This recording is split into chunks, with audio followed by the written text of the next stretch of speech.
Have you ever noticed how simple it is to trust others' words, but so difficult to trust yourself? Even knowing what you're capable of, your own mind creates 1,000 traps to stop you. It reminds you of old pain, repeats stories already in the past, and tries to convince you that it's safer to doubt than to try again.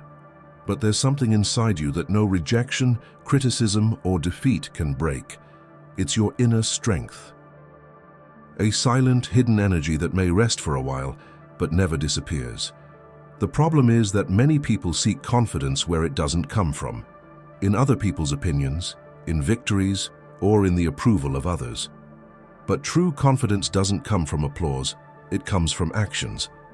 It awakens when you begin to trust more in what you do than in what you achieve. When you act courageously, even without being sure of what will happen, everything changes. Your mind begins to realize that you are capable, not because everything went well, but because you had the courage to continue, even when you were afraid. The Stoics called this self-mastery. They understood that confidence isn't a gift from chance, it's the result of practice. And that true strength is born when you learn that what defines your life isn't what happens to you, but what you choose to do with it. Today, I'll teach you how to develop this confidence, not with cliches, but with simple, profound Stoic practices that can reignite your inner power. And if you want to start now, write in the comments, "Today, I believe in myself." Because every change begins with a choice, and yours starts here. Before we continue, I just ask two things of you. Like the video and subscribe to the channel. This helps this content reach those who also need this transformation. Now let's go straight to the first practice. Practice 1. Have the courage not to back down. Courage isn't a shout, it's a quiet choice. It's the moment when fear knocks on the door, and instead of letting it in, you decide to take another step forward. It's not about feeling indestructible, but about not giving up when the road gets tough. Fear always tries to make you turn back, promises comfort, postpones your plans, and creates frightening images in your mind. Having courage means seeing this trap and moving forward anyway. One more step, and it is in this step that invisible bridges begin to appear beneath your feet. They only appear to those who keep walking. The Stoics knew that the mind creates monsters that seem larger than they are. Seneca said that difficulties strengthen the mind, just as effort strengthens the body. Every obstacle you face builds invisible fibers within you, an internal structure that sustains you when everything around you shakes. Marcus Aurelius reminded us, "Don't let the future disturb you. When it arrives, you will face it with the same weapons of reason you use today." In other words, you don't need guarantees to keep going, just the same clarity that has brought you this far. Think of a mountain climber climbing in the dark. The mountain is the same, but the night deceives the eye. What keeps you climbing is not a lack of fear, but confidence in the next hold. A solid rock, then another and another. Life works the same way. When you maintain your pace, the path reveals itself to the extent of your courage. To avoid giving up, practice 3 simple actions. First, name your fear. Be honest. I'm afraid of making mistakes, of losing, of being judged. Fear loses its power when exposed to the light. Then, choose your next action. 5 minutes of action are worth more than 5 hours of worry. Do the minimum that keeps you moving. And finally, keep your small promises. Finish what you started today, even if it seems small. Every promise kept builds confidence, while every broken one teaches you to stop.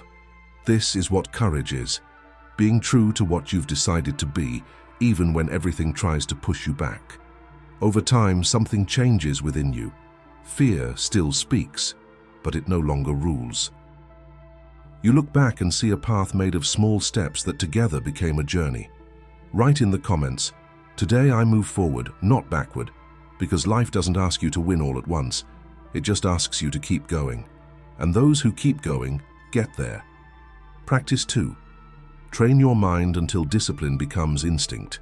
No true change lasts without discipline.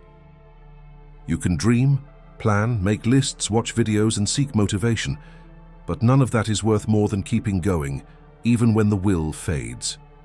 Discipline is the bridge between who you are and who you can still become. It's the solid ground where dreams stop being just thoughts and take shape. A year from now, your life may be completely different. Your relationships, your body, your mind, and even your finances. But that will only happen if you have the courage to act when no one is looking. Because feeling motivated in the beginning is easy. The hard part is keeping going on the ordinary days, the ones when nothing seems to change and your mind tries to convince you to stop. But it's precisely on these quiet days that the future is decided. The Stoics called this the power of logos, the ability to act with reason rather than impulse. Epictetus said that no man is free unless he is master of himself. This is the essence of discipline. It is not rigidity, it is freedom. Because those who lack self-control become prisoners of their own emotions. Think of an archer in a storm. They don't wait for the wind to die down before shooting. They train until they can maintain focus even amidst the chaos around them. This is what discipline does to the mind. It creates balance when everything tries to pull you off course. You don't have to feel like it every day. You just have to fulfill what you promised yourself. And when you do this repeatedly, effort becomes habit. Habit becomes character, and character becomes your destiny. Seneca said that life is like a play. What matters is not how long it lasts, but how you perform. And discipline is what defines that performance. It shapes the character you're becoming, choice by choice, day by day. Even if you don't see results yet, keep going. Even if it seems like nothing's changing, keep going. Even if no one understands, keep going. Discipline has a silent power. It transforms the invisible into the inevitable. There will be days when your mind will say, "I can't." Calmly respond, "Maybe not now, but I'll keep going until I do." This is the voice of maturity, the sound of rebuilding, the exact moment you stop expecting miracles and decide to become the miracle yourself. Write in the comments, "I choose discipline, not willpower." Because true freedom doesn't begin when everything becomes easy. It's born when you choose to stand firm in what needs to be done, even when the whole world tries to stop you. Practice 3. Stop seeking approval and start seeking consistency. Few prisons are as invisible and as powerful as the need for approval. It begins early, silently, the desire to be praised, accepted, admired. Little by little, without realizing it, you begin to shape your actions to fit other people's expectations. And before you know it, you're already living for applause that doesn't always come, and when it does, it's never enough. The Stoics called this trap emotional slavery. Seneca warned, "He who lives according to the opinion of others dies every time he is judged." Because as long as your mind depends on external gaze to feel secure, it will never find peace. Approval is a broken mirror. The more you try to see yourself in it, the more distorted your image becomes. Seeking coherence, on the other hand, is liberating. Coherence is aligning what you think, feel, and do. It's acting according to your values, even when no one is watching. It's letting your conscience be the sole judge of your own life. Marcus Aurelius wrote in his diary, "What is good for you to be just, to be true, to be consistent with the nature within you." But living coherently requires courage, the courage to displease, because inner truth rarely aligns with the world's expectations. Society teaches us to fit in. Stoicism teaches us to align. And there's a huge difference between fitting in and aligning. The former seeks approval, the latter seeks purpose. Consistency is silent. It doesn't shout, it doesn't try to convince, it doesn't need to show off. It simply manifests itself in firm choices, simple gestures, and complete words. Consistency is a form of moral discipline. It's doing the right thing, even when the easy way seems more tempting. And that's where true strength comes from, not in being admired, but in having integrity. Seeking approval, you become hostage to an audience whose mood changes daily. Seeking coherence, you become the author of your own story. The first depends on applause, the second depends solely on your own honesty. And the curious thing is that when you stop trying to please, you begin to truly inspire. Because people sense when someone lives authentically. and that authenticity is more powerful than any social mask. Epictetus said, "If you want to be free, don't wish for things to happen your way. Wish only to be yourself." This is the essence of consistency, acting according to what you believe, even when it costs you approval. There is nothing more serene than laying your head on the pillow and knowing you've lived according to your own principles. In practice, starting to seek coherence is simple, but it requires presence. Before each decision, ask yourself, am I doing this out of conviction or out of fear of displeasing? This question is a blade that cuts through illusions. It shows where you're being truthful and where you're just acting. Gradually, you'll notice that consistency generates a confidence that no external validation can provide, because it's born of self-respect. When you're true to what you believe, peace stops being a distant goal and becomes your natural state. Stop measuring your life by the number of eyes watching you. Start measuring it by the serenity you feel in your actions. Consistency may not bring you popularity, but it will bring you freedom. And freedom is the noblest prize philosophy can bestow. So when the world pressures you to be something you're not, remember, you didn't come here to please, you came here to live truthfully. And those who live truthfully, sooner or later, inspire more than any word spoken to win approval. Practice 4. Rebuild faith in yourself. There's something inside you that doesn't break, even when everything around you seems to fall apart, even when your body grows weary and your mind doubts. There's a silent place inside you that remains steadfast, a small flame that never goes out. It just hides for a time, covered in ash. The Stoics called this inner fortitude, a secret space unreachable, where your will and reason still rule, even when the world turns upside down. But sometimes you forget this strength lives within. You forget it on days when discouragement overwhelms your faith, when fear seems to whisper that it's best to give up. But if you look carefully, you'll realize you've been through this before. You've felt pain that seemed impossible. You've fallen and thought you couldn't get up, and yet you got up anyway. So ask yourself, what kept you going last time? It wasn't luck, nor chance. It was that silent, invisible energy that pushes you forward when nothing else seems to help. It doesn't need to make noise to be strong. It's as firm as steel and as calm as the ground beneath your feet. The world may try to push you, situations may shake you, but nothing truly knocks you down as long as this strength is awake, because it doesn't come from what happens outside, but from what you decide within. Marcus Aurelius said that a person's strength is as great as their ability to keep their mind in control. And that's what it's about, taking back control of your thoughts, not controlling fate, but controlling your attitude toward it. True confidence isn't shouting, "I can do it." It's looking at chaos and silently saying, "I've been through worse and I'm still here." Every time life tests you, this fortitude grows. Every pain you face makes it stronger, and if you allow yourself to listen, you'll notice what seemed like weakness was just the interval between a fall and your new beginning. Write in the comments, "My strength is greater than any fall." Because this strength that lives within you isn't something that needs to be created, it's something that needs to be remembered. It's always been there, waiting for the right moment to rebuild you from the inside out. Practice 5.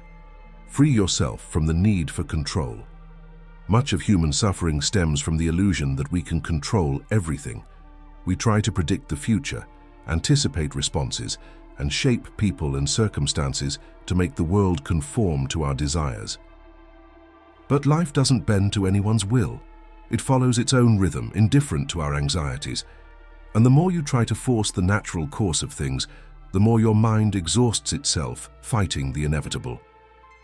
The Stoics called this struggle apatheia, the futile effort of resisting what cannot be changed. Epictetus summed it up in a single sentence: some things are within our control and others are not. This distinction is the basis of Stoic wisdom. Freedom begins when you learn to separate what depends on you, your actions, choices, and attitudes, from what does not, time, others, fate. The need for control is a disguised form of fear. Fear of loss, of making mistakes, of not being enough. We try to control the world because we don't trust our own ability to handle the unexpected. But the paradox is that trying to control everything makes us prisoners of our own control. We live tense, vigilant, insecure, like someone trying to hold water in their hands. The more force we apply, the faster it escapes. Marcus Aurelius said that tranquility comes when we accept things as they are. This doesn't mean passivity, but wisdom. It means acting firmly in what is within reach and serenity in what is not. The wise man never stops rowing, but understands that the wind doesn't always blow in his favor, and yet he keeps sailing. Releasing control is an exercise in trusting in the natural order of life. It's understanding that everything happens in its own time, even if you don't understand it now. Spiritual maturity begins when you exchange, "Why did this happen to me?" for "Why is this happening to me?" This shift transforms pain into learning and uncertainty into opportunity. The practice is simple yet profound. When something gets out of your control, breathe. Observe your mind trying to react, predict, control, and don't obey that impulse. Bring your focus back to what's within your reach now, your attitude, your posture, your calm. The more you accept the flow, the more strength you gain, because strength isn't in resisting the river, but in learning to swim with it. Seneca said that he who rebels against fate breaks himself. He who accepts it becomes part of it. Acceptance is not giving up. It is cooperating with something greater than yourself. Conscious acceptance is the highest form of emotional intelligence. It allows us to act with clarity without being swept away by impulsive emotions. Releasing control isn't about abandoning responsibility, but about abandoning illusion. It's about stopping trying to control the uncontrollable and investing energy in what truly transforms your own behavior. The world changes when you change the way you deal with it. When you let go of what doesn't depend on you, your mind quiets. Fear loses its power, anxiety diminishes, and presence returns. Suddenly, what seemed like chaos reveals a deeper meaning. It's as if life, relieved of its resistance, begins to flow naturally again. So the next time you feel the need to hold everything back, remember, you don't need to control the wind, just adjust the sails. Serenity doesn't come from total mastery, but from harmony with what is. Freedom begins the moment you stop fighting the course of life and decide to walk with it. Practice 6. Nothing is lacking to those who are grateful. The complaining mind doesn't realize it, but it ends up digging its own hole. Each complaint is like a shovel that sinks deeper. Each criticism is another step into the darkness. And without realizing it, the person buries themselves alive in their own words. The Stoics called this living in disharmony with nature, when thought strays from reason and begins to revolve only around what's missing. But what's missing is only part of the truth. The other part, which is what already exists, is almost always forgotten. Ralph Waldo Emerson called this the law of compensation. Whatever you feed within yourself comes back to you multiplied, not as a reward or a punishment, but as a natural result of the energy you create in your thoughts and actions. Those who speak only of lack live in lack. Those who think only of scarcity repeat scarcity, but those who choose to be grateful change the frequency of their own mind, and when the mind changes, life changes with it. Gratitude isn't pretending the pain doesn't exist. It's a more beautiful way to navigate it, with courage and dignity. It's looking at the chaos and saying, there's still something here worth appreciating. Even if it's just being able to breathe, that's already a reason to acknowledge what exists. Gratitude doesn't blind you, it restores clarity, because it brings balance to what seemed too heavy.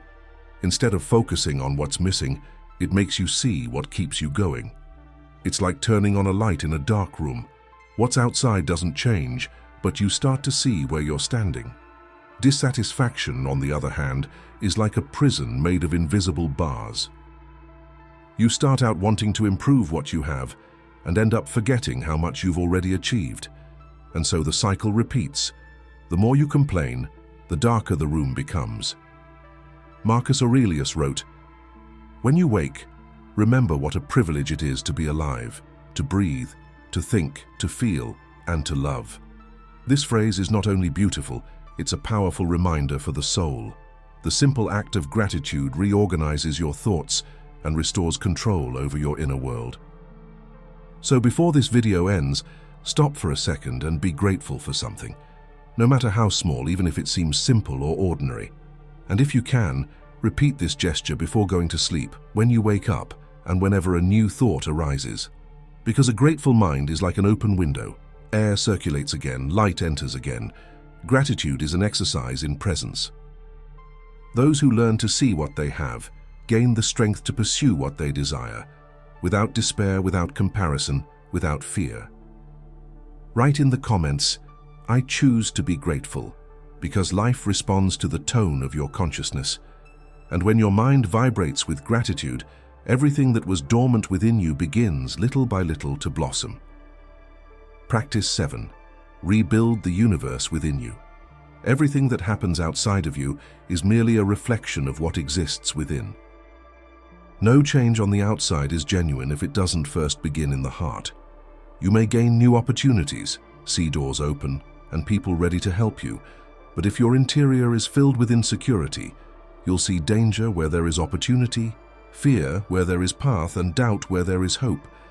The mind is like a mirror. It shows what it holds. If the mirror is cloudy, the world seems confusing.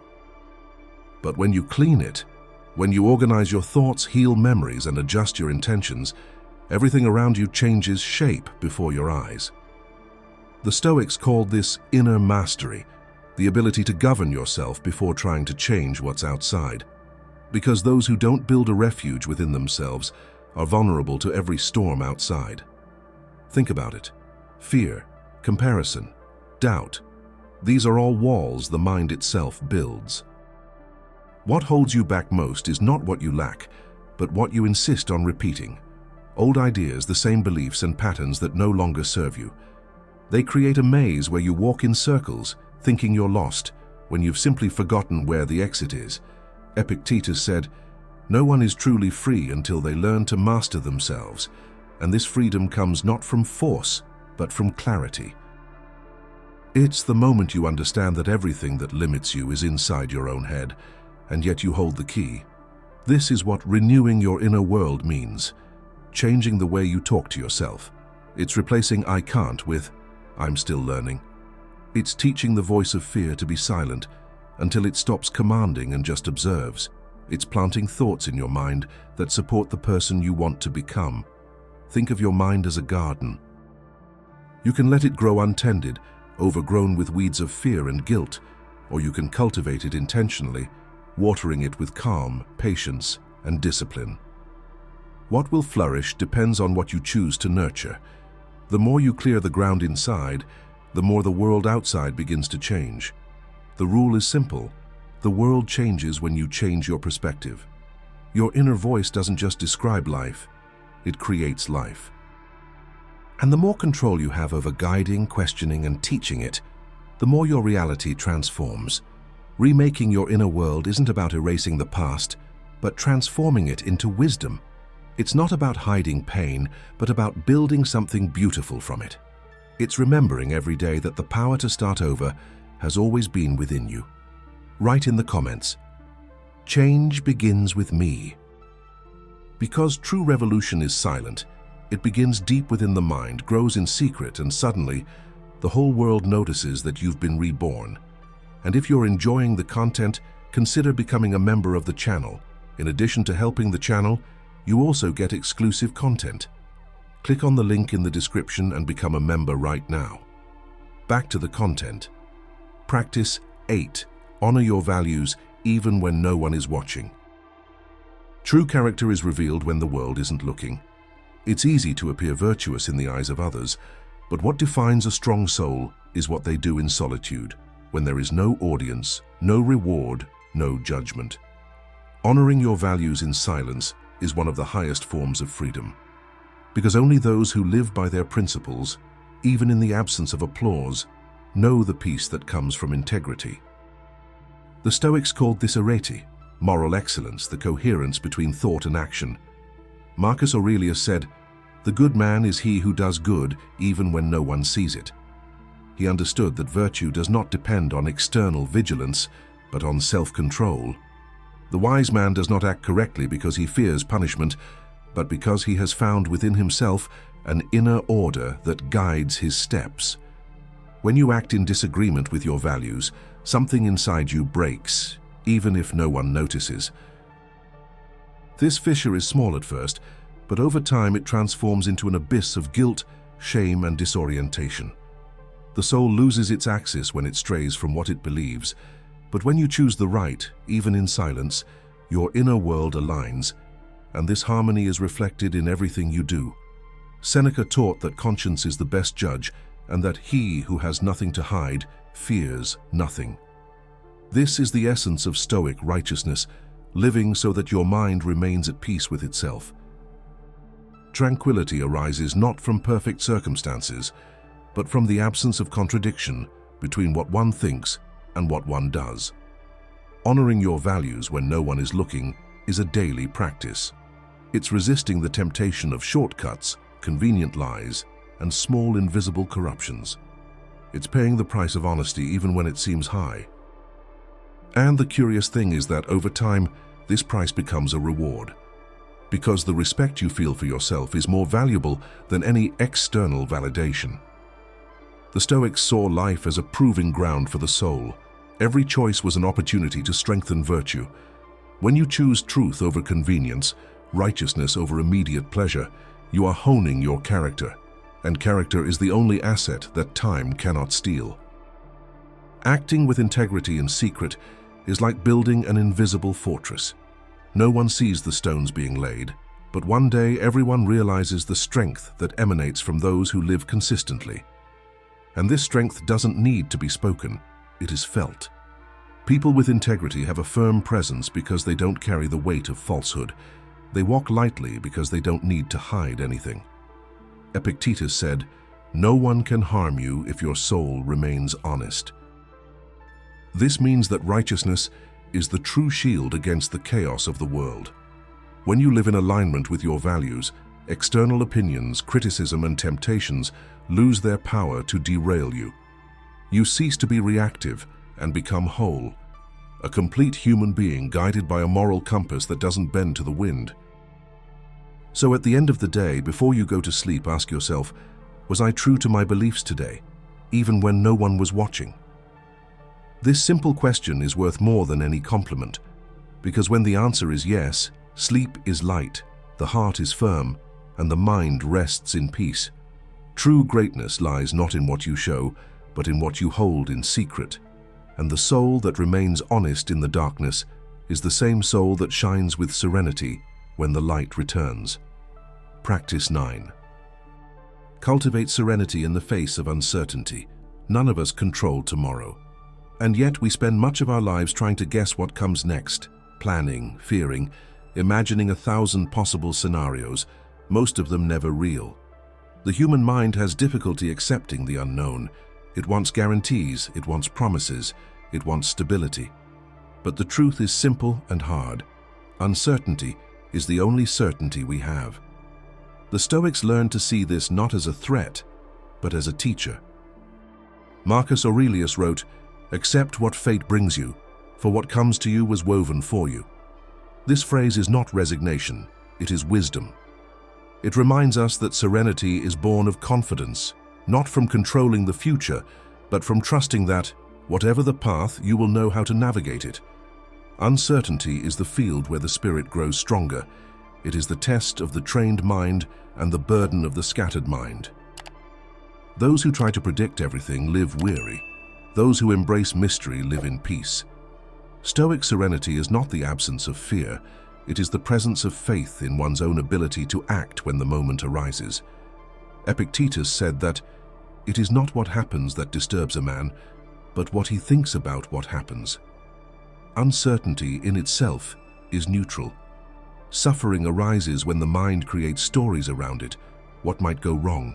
What might be missing? What might hurt? Serenity comes when you detach yourself from these projections and return to the present. The present is the only time that exists, and in it, almost always, there is more security than we imagine. Cultivating serenity is an exercise in return. It's realizing that anxiety resides in the attempt to experience what hasn't yet arrived. When you return to the present moment, to your breathing, your senses, to concrete reality, fear dissolves like mist. The mind understands that the now is bearable, and that tomorrow will be bearable when it becomes now too. The Stoics practiced this serenity through reason and emotional discipline. They knew that panic stems from the desire for guarantees, and that freedom stems from acceptance. Being serene isn't about conforming to everything, but reacting calmly to the unforeseeable. It's about replacing the question, "What if it goes wrong?" with "What if I can handle it?" This reversal changes everything. In practice, start by observing your thoughts. When your mind races to the future, bring it back with slow breathing. Remember, worry is just a failed attempt at control. Every time you choose calm, you're saying to life, "I trust myself." This trust is the true antidote to uncertainty. Seneca taught that nothing is more miserable than anticipating misfortune. He was right. The fear of suffering is always worse than actual suffering. Therefore, the wise choose not to be disturbed before their time. They face what comes when it comes, and until then, live in peace. Serenity is a silent force. It doesn't deny chaos, but it doesn't surrender to it. It's the calm gaze in the midst of the storm, the heart that remains steadfast while everything changes around it. This calm isn't weakness, it's spiritual maturity. The world is uncertain, always has been, but serenity makes you constant amidst change. It's the inner harbor where no tide can drag you away, and when you find this center, you understand. It's not destiny that needs to be predictable, it's you who needs to be stable. So the next time fear of the future tries to overwhelm you, breathe and say, "Now is enough." Because life unfolds one moment at a time, and wisdom lies in walking lightly through each one. Practice 10. Transform loneliness into self-knowledge. Loneliness is frightening because it confronts us with ourselves, and few are prepared for this encounter. We live surrounded by distractions, conversations, and noise, trying to escape the silence that reveals who we truly are. But what many call solitude is actually an invitation to reconnection. It is in conscious isolation that human beings learn to listen to themselves without masks and to understand their own nature. The Stoics knew that those who cannot be at peace alone will never be truly free. Marcus Aurelius wrote that the tranquil man is he who can remain with himself and be in good company. This is not isolation, it is intimacy with one's own soul. When you become accustomed to depending on the presence of others to feel whole, you surrender control of your peace to something outside yourself, and anything that depends on the outside is unstable. Being alone is an art. And like all art, it requires practice. At first, the silence feels heavy because it echoes the voices you've avoided hearing, doubts, fears, regrets. But over time, these voices begin to organize themselves, as if the mind were a house being cleaned. What once frightened becomes companionship. What once hurt transforms into clarity. Epictetus said that no one is free unless they are masters of themselves. And it is in solitude that this freedom is tested. When the world falls silent, only truth remains, and it is truth that builds the foundation of self-knowledge. Solitude teaches the value of silence, and silence reveals the value of presence. Transforming solitude into wisdom isn't about escaping the world, but learning to inhabit it autonomously. It's about discovering that you can walk with others without depending, love without being annulled, share without losing yourself. Mature solitude isn't emotional isolation, it's spiritual independence. It allows you to stop seeking fulfillment in others and start finding it within yourself. Practicing self-awareness in solitude is simple yet profound. Set aside time each day to be with yourself without distractions. No screens, no noise, just presence. Write down what you feel. Observe your thoughts without judging them. Breathe mindfully. At first, your mind will resist, but little by little, silence becomes a refuge. It's there that you begin to hear your own wisdom, that quiet voice that always knew what to do, but was drowned out by the noise of the world. Seneca advised, "Withdraw from time to time and live with yourself." He understood that the spirit needs moments of stillness to regain strength. Just as the body needs rest to grow, the soul needs to retreat from noise to expand. Solitude is the most faithful mirror of the soul. In it, you discover what you truly value, what you fear, what you need to heal. And when you truly know yourself, the fear of being alone disappears, because you understand that you are never helpless. Within you, there has always been a serene presence waiting to be heard. Transforming loneliness into self-knowledge means changing your perspective, stopping seeing it as absence and seeing it as presence, the presence of your own essence. It's the moment when you stop seeking company to escape yourself and start choosing company to share what you've discovered about yourself. So the next time silence arrives, don't run away. Sit with it. Talk to your mind like you're reuniting with an old friend. You'll realize that emptiness isn't the end. It's the space where the new begins. Solitude is not a punishment. It is the fertile ground of consciousness, and whoever learns to flourish in it will never fear it again. Practice. 11. The power of beginnings. All true change begins in a quiet moment. That second when you decide to act differently. It may seem small, getting out of bed a little earlier, taking a deep breath before responding, turning off your phone for a while, or choosing to be grateful instead of complaining. But it's precisely in these almost invisible gestures that the course of your life begins to reorganize itself. The way you start your morning sets the tone for your mind. And the way you end your day builds the peace that accompanies you into sleep. The Stoics knew this and treated each beginning as sacred. Upon awakening, Marcus Aurelius wrote, "When you open your eyes, remember the privilege of being alive, of being able to breathe, think, feel, and love." He didn't see the dawn as routine, but as a new birth. Every beginning is an opportunity to cleanse the soul. Let go of what weighs on you. Align your thoughts and decide who you want to be in this new cycle, whether it's a day, a month, or a lifetime. Many lose the power of new beginnings because they live on autopilot. They wake up trapped in what has passed and go to sleep fearing what hasn't even arrived yet. But the real beginning requires presence. It's looking at the present moment with respect, as if holding something delicate and precious. So before diving into the noise of the world, stop for a moment. Feel the freshness of the morning. Do something that brings you back to center. Read a sentence, breathe calmly, tidy the space around you, or simply be grateful for being here. This isn't wasting time, it's creating time. Because how you start your day defines what the day will do to you. And when night falls, slow down. Turn off the screens, lower the sound, and make room for silence. Reflect on what you've experienced, learn from what hurt, and realize how much you've evolved. Rest is the disguised beginning of the next step. Epictetus said, "It's not what happens to you, but what you do with it that matters." And responding well begins before action. It begins with the clarity, calm, and intention with which you approach life.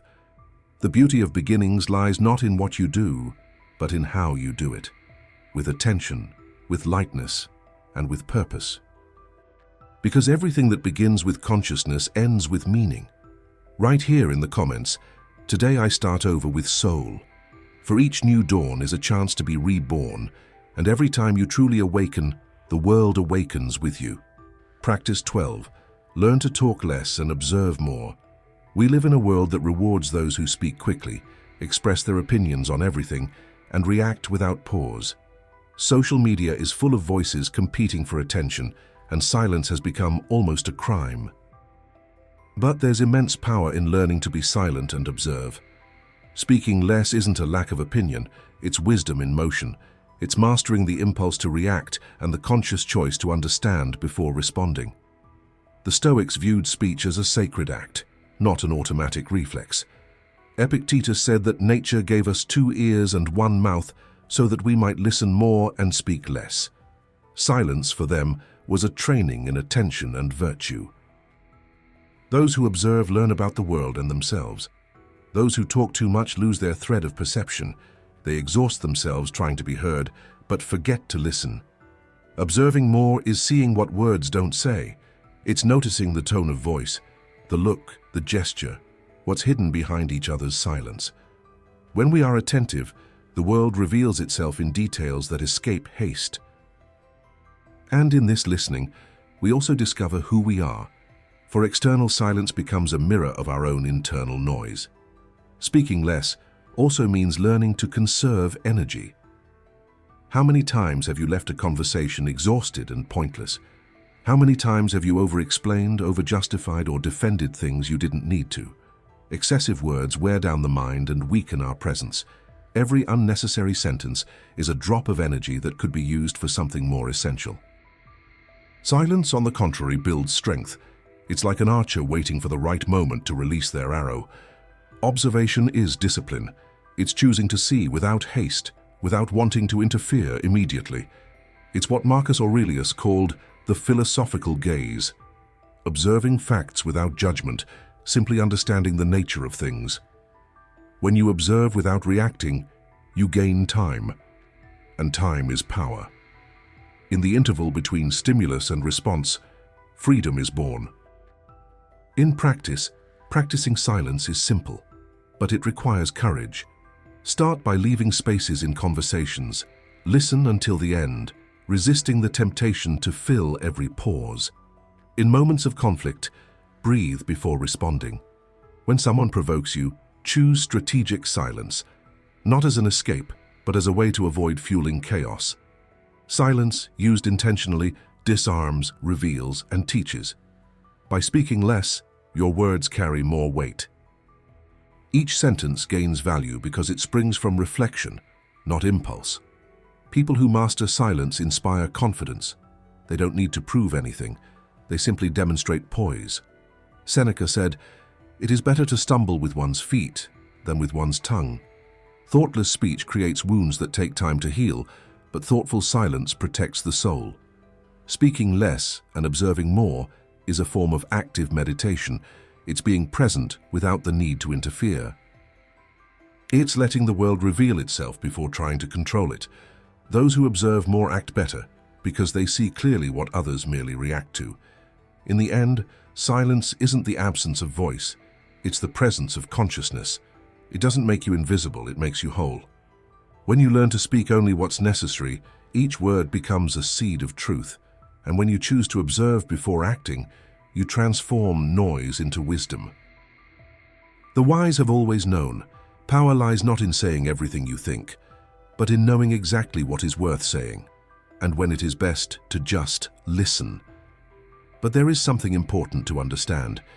If you have been trying for a long time to get out of your comfort zone and learn more, but you still haven't managed to do so, there may be something you are not aware of.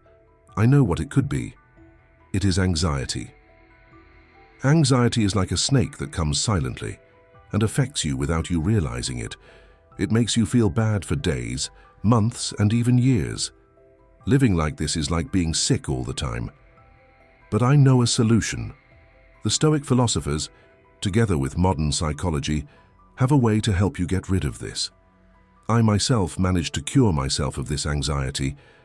I made a video explaining how you can get rid of this evil, and it is in the first comment. Click on the link in the first comment and start curing yourself of this feeling of anxiety. Practice 13. Strengthen the body to support the mind. Stoic philosophy never separated the body from the mind.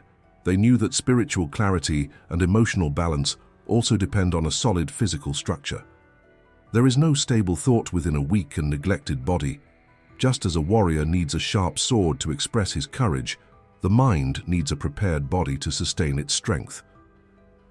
Epictetus, who lived as a slave and later became one of the greatest Stoic teachers, said that discipline begins with the body. He understood that physical endurance simultaneously trains the endurance of the soul. A body that endures discomfort teaches the mind not to yield to pain. Every drop of sweat is also a silent lesson in self-control. However, we live in an age of mental fatigue and physical fragility. We spend hours in front of screens, in positions that weaken the body and distract attention. We desire willpower, but we neglect the instrument that sustains it. And so, little by little, the body becomes an invisible prison, constant pain, irregular sleep, and disordered eating. The spirit tries to soar, but the body doesn't keep up. Strengthening the body is, therefore, a philosophical act. It is caring for the temple where reason dwells.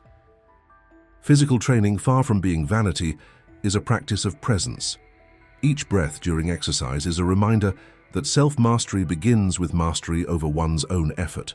The Stoics valued voluntary discomfort, taking cold showers, walking long distances, enduring fatigue, not out of masochism, but to remember that the mind governs the body, not the other way around.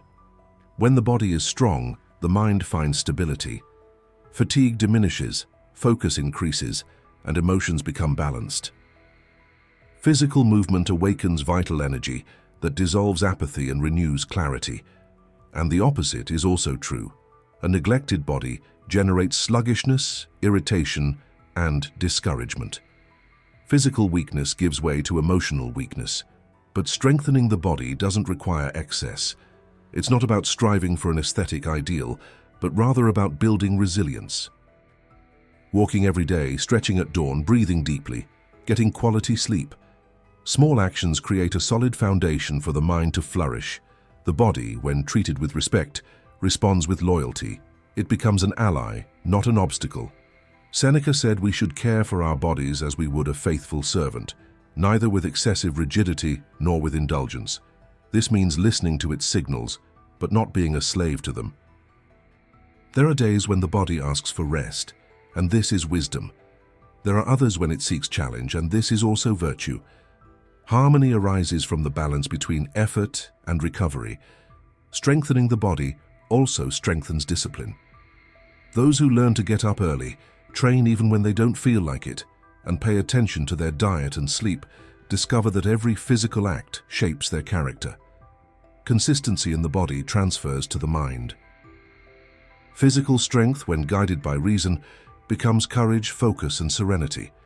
Think of the body as a bridge between the outside world and your inner world. If this bridge is firm, you move through life with ease. If it's weakened, each step becomes unstable.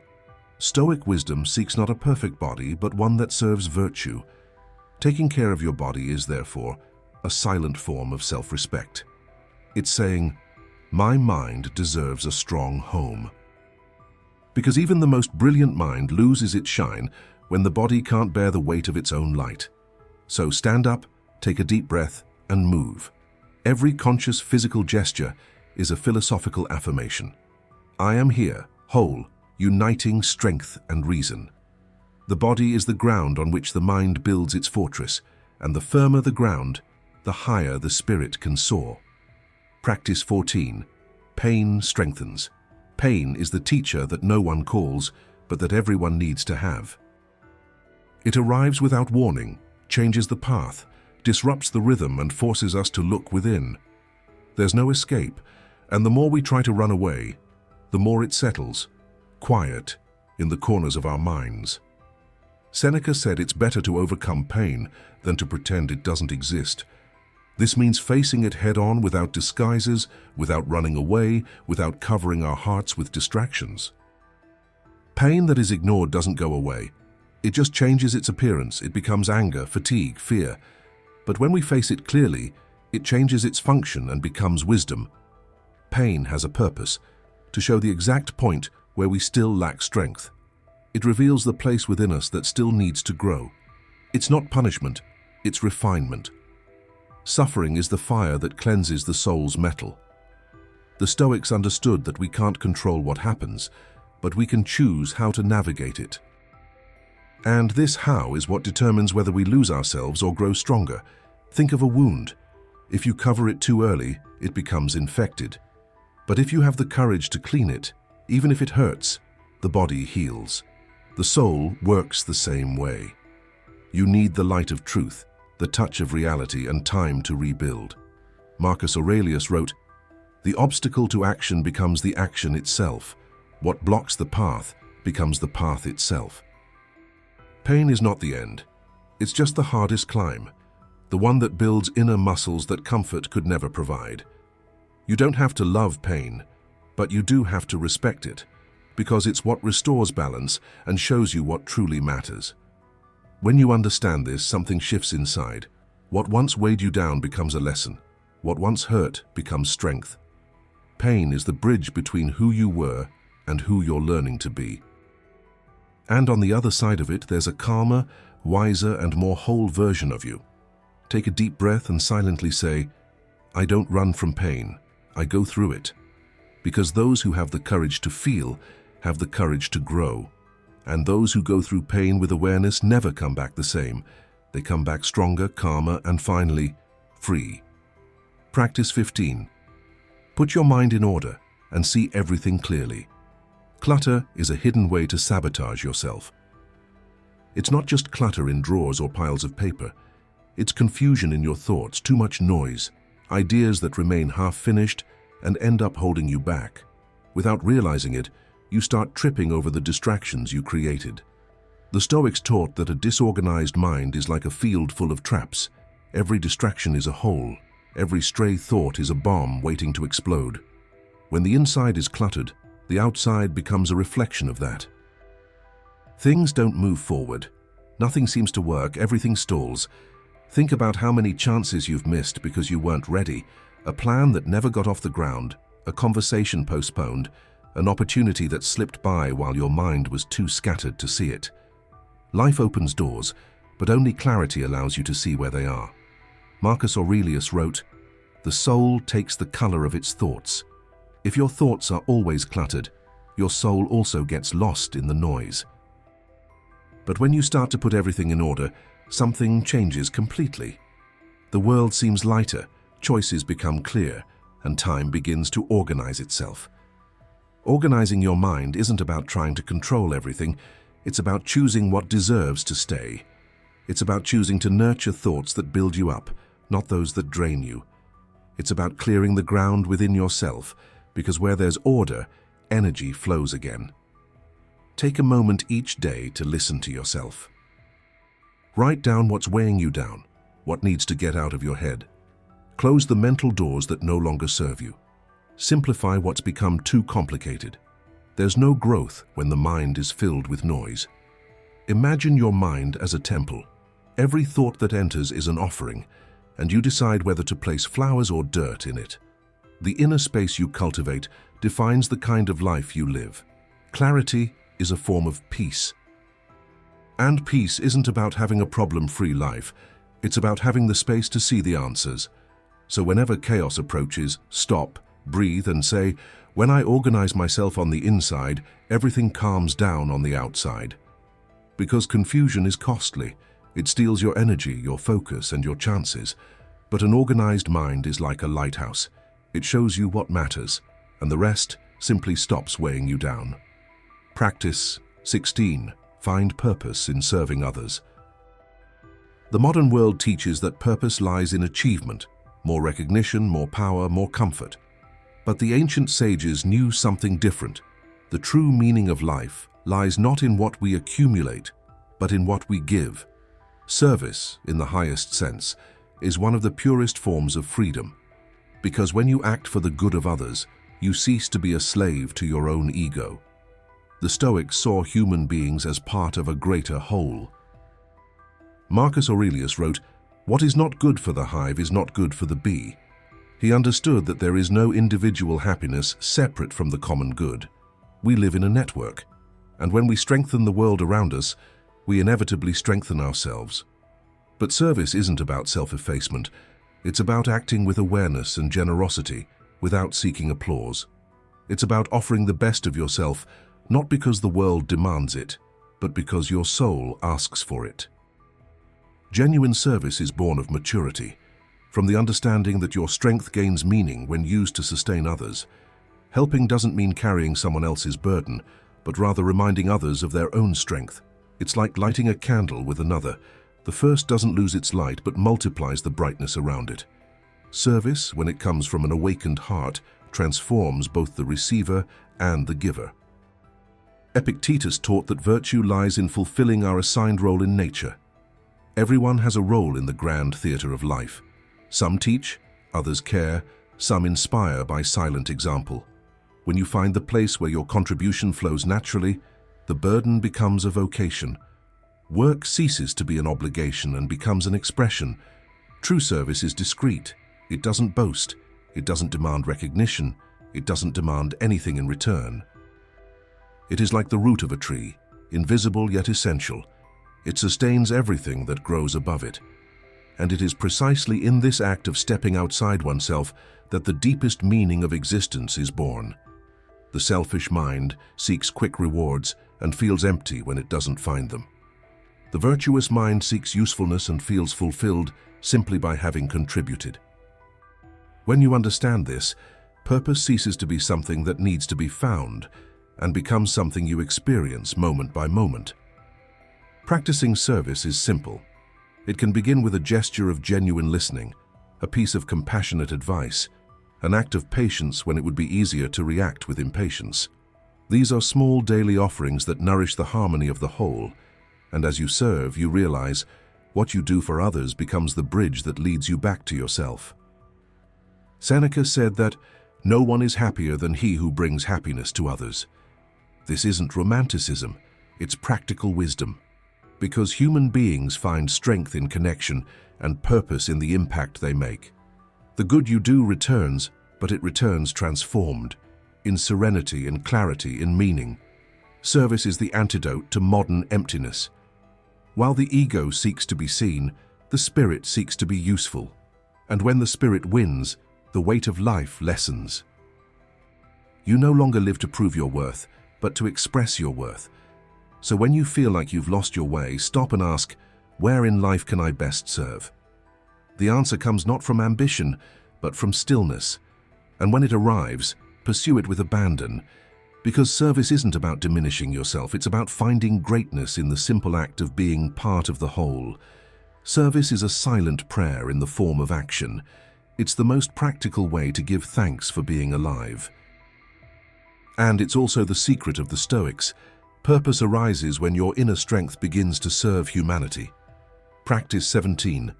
Master the art of being here. We live as if time were an enemy. Our minds race to what hasn't happened yet. Our hearts cling to what has already happened, and the present is forgotten amidst it all.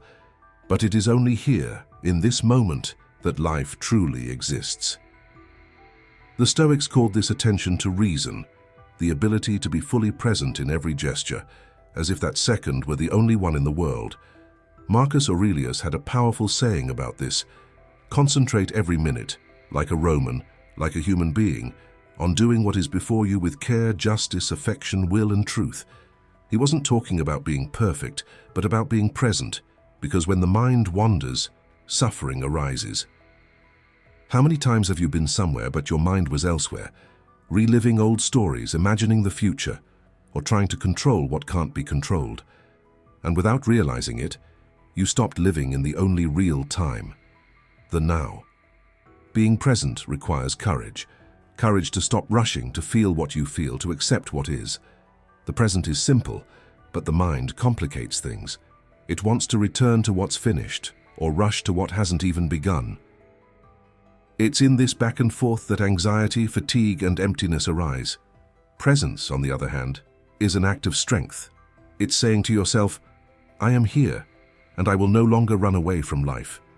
It's when the mind aligns with the body connects with the moment, and the moment begins to breathe again.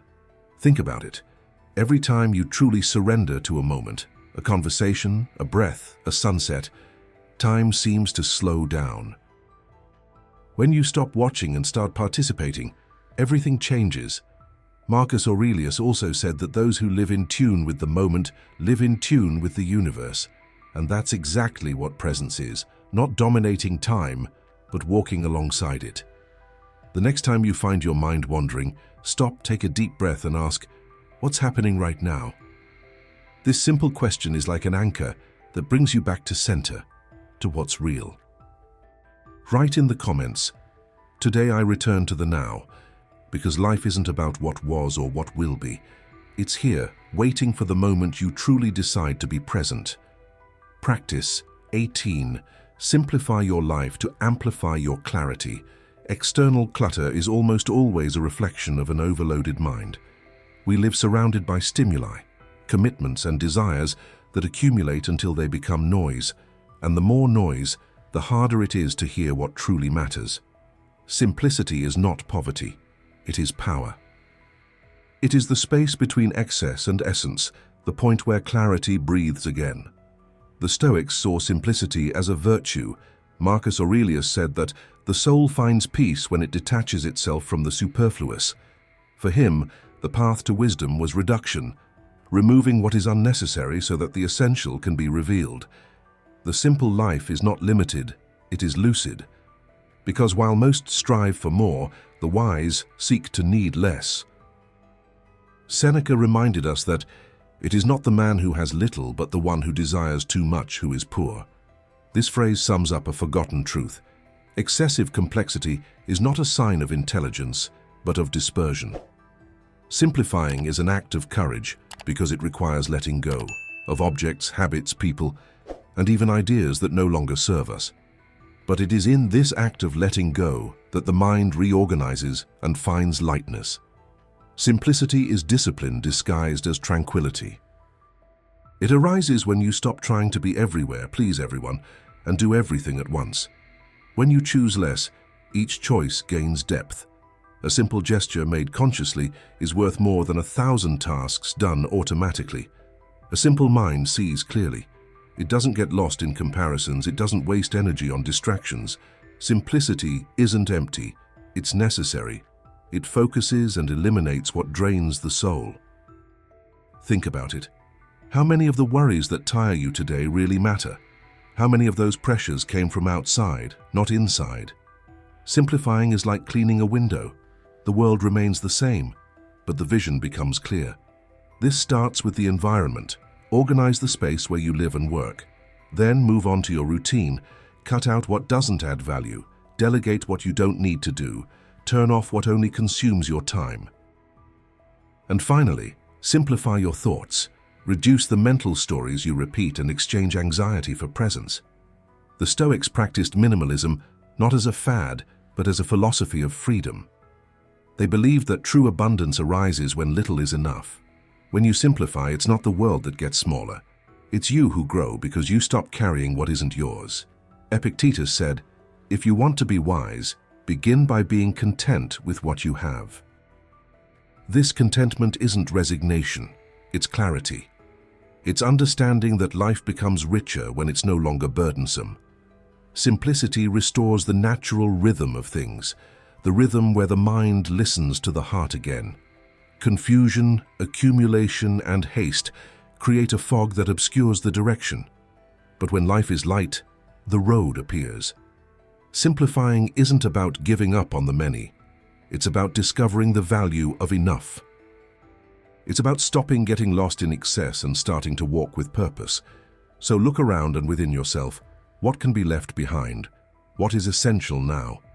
Each thing removed makes room for something more important: peace, focus, meaning. Simplicity is the soil where clarity flourishes, and the simpler your world, the deeper your insight into it. Practice 19. Live with intention, not inertia. Most people don't live, they just repeat. They wake up, rush, work, complain, rest a bit, and start the cycle again, believing this is life. But deep down, it's just directionless movement. It's inertia disguised as routine. And the danger of inertia is that it feels like comfort, but it's a slow form of spiritual death. The Stoics believed that life should be led with conscious purpose. Marcus Aurelius wrote, "Let every action be done as if it were your last." He understood that living with intention means acting with presence, clarity, and purpose. It means not wasting time, that commodity that never returns. Life only becomes meaningful when lived deliberately. Living by inertia means letting yourself be carried away by impulses, habits, and the expectations of others. It means reacting more than choosing. It means allowing time to pass without participating in it. Living with intention means taking ownership of one's own existence.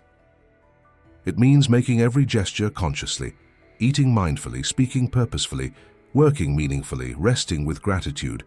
Intention transforms the mundane into the sacred. Epictetus said that No wind is favorable to those who do not know where they are going. This phrase sums up the drama of a life without direction. Those who don't define their course are carried by the currents of others, by fads, comparisons, fears. Inertia is comfortable because it doesn't require decisions. But it exacts a high price, the feeling of emptiness, of no longer knowing who one is or why one does what one does. Intention gives you back control. It takes you off autopilot and puts you back at the center of your own story. When you live with intention, even small tasks take on a soul. Getting up early stops being a punishment and becomes a ritual of presence. Talking to someone isn't just about filling the silence, it's about creating connection. Working isn't just about producing, it's about contributing. Intention gives meaning to everything it touches. Living with intention also means choosing what not to do. It's saying no to what drains energy, no to what isn't aligned with your values. It's clearing away excess distractions so that what's essential has space. With each conscious choice, the mind grows stronger and the heart calms. The opposite of inertia isn't rushing, it's direction. The Stoics saw the day as a training ground for the soul. Marcus Aurelius began his mornings by reminding himself of the privilege of being alive and the virtues he wanted to practice. This morning, clarity protected him from the pitfalls of chance. You can do the same.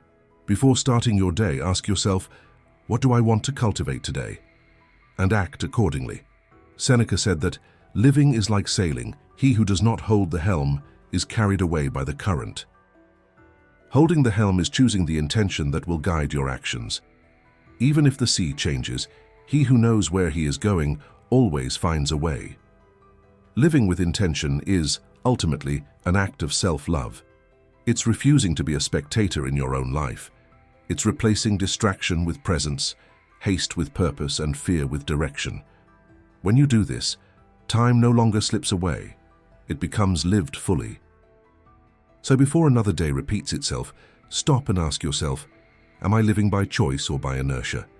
The answer will define the quality of your life, because living with intention is transforming every moment into a decision, and every decision into freedom. Practice 20. Respect the time of your evolution. Self-confidence doesn't come suddenly, it grows slowly, cared for, nourished and shaped over time, like a tree that grows stronger silently before emerging into the light. But we live in an age that has convinced us that everything must happen quickly. Success, healing, change. And it's this rush that often destroys what you're trying to build. The Stoics called patience a virtue of the wise, because it's the balance between acting and trusting, between doing what depends on you and accepting the natural timing of things. Self-confidence is a journey, not an instantaneous event. It takes shape step by step, achievement after achievement, mistake after new beginning. When you understand this, something changes within you. Despair turns to consistency, and guilt turns to understanding. Marcus Aurelius said, "What grows slowly takes deep root." And so it is with you too. The most important changes are those that mature silently, out of sight, when no one is paying attention. Impatience is the voice of comparison, the one that insists you're behind, that you're not good enough, that you should be ahead. But patience is the voice of wisdom. It says, keep going, your pace is right. Think of a seed. You don't force it to blossom. You prepare the soil, provide light, water it carefully, and trust. The same goes for your inner evolution. What appears to be a lack of progress is just time doing its work. Being patient with yourself doesn't mean giving up. It means respecting the process. Every small step forward is a victory, and every setback is also part of the journey. Haste demands immediate results, but patience demands presence. So when you feel like it's taking too long, remember, true growth is never quick, but it lasts. With each step, even if it seems small or invisible, you become stronger, more aware, more whole. Write in the comments, I trust my process. Those who learn to be patient with themselves stop fighting time and finally begin to walk with it. If this video resonated with you, please like, share, and subscribe. Thanks for watching.